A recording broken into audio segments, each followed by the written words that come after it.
ഇനി ഒരു ടേമിൽ കൂടി പ്രതിപക്ഷത്തിരുന്നാൽ പാർട്ടിയും മുന്നണിയും തകരുമെന്ന തിരിച്ചറിവിലായ കോൺഗ്രസ് തദ്ദേശം പിടിക്കുവാൻ അരയും തലയും മുറുക്കി രംഗത്തിറങ്ങിയിരിക്കുകയാണ്.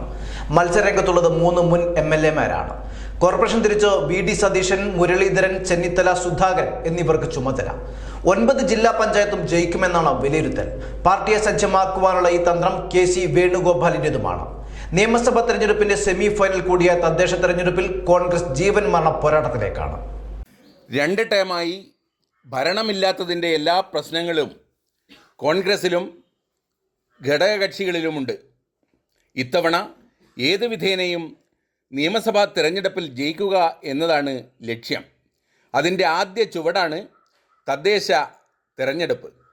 പരമാവധി വാർഡുകളിലും തദ്ദേശ സ്ഥാപനങ്ങളിലും വിജയിച്ച് താഴെത്തട്ടിൽ ജനസ്വാധീനം ഉറപ്പാക്കുക എന്നതാണ് ലക്ഷ്യം.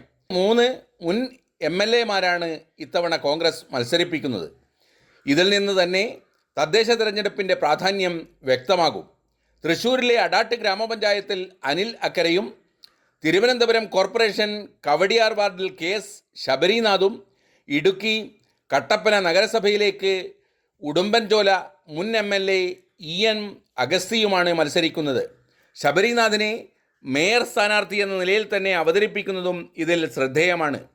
അനിൽ അക്കര മുമ്പ് അടാട്ട് ഗ്രാമപഞ്ചായത്ത് പ്രസിഡന്റ് പദവി വഹിച്ചിട്ടുള്ള ആളാണ്. മന്ത്രിയും MLA-യുമായിരുന്ന MD പത്മയെ കോഴിക്കോട് കോർപ്പറേഷനിൽ മത്സരിപ്പിച്ച് ജയിപ്പിച്ച മുൻകാല ചരിത്രവും കോൺഗ്രസിനുണ്ട്. അതിനൊപ്പം തന്നെയാണ് AICC സെക്രട്ടറിയും സുപ്രീം കോടതി അഭിഭാഷകനുമായ അഡ്വക്കേറ്റ് അനിൽ തോമസ് പത്തനംതിട്ട നഗരസഭയിലേക്കുള്ള തെരഞ്ഞെടുപ്പിൽ ജനവിധി തേടുന്നത്. 6 കോർപ്പറേഷനുകളുടെ തെരഞ്ഞെടുപ്പ് ചുമതല അനുഭവ സമ്പന്നരായ 6 നേതാക്കൾക്കാണ്.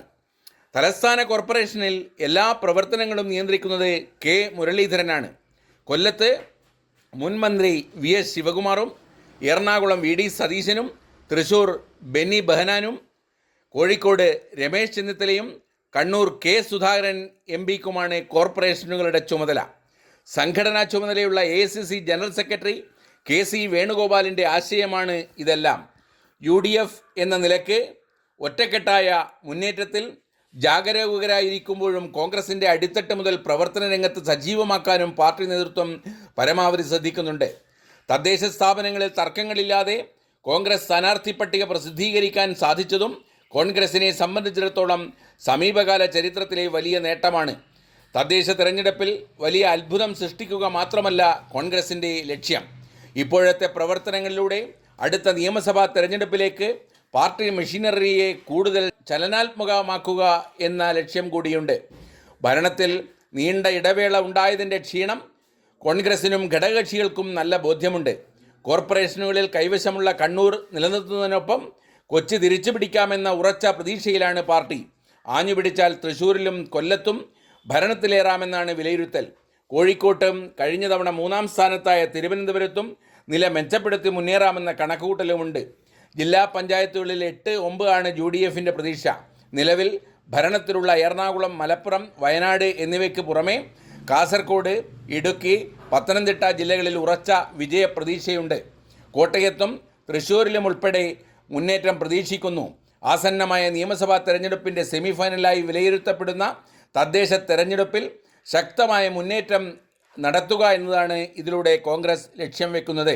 ശശി കളരിയേൽ, ന്യൂസ് 99 കേരള.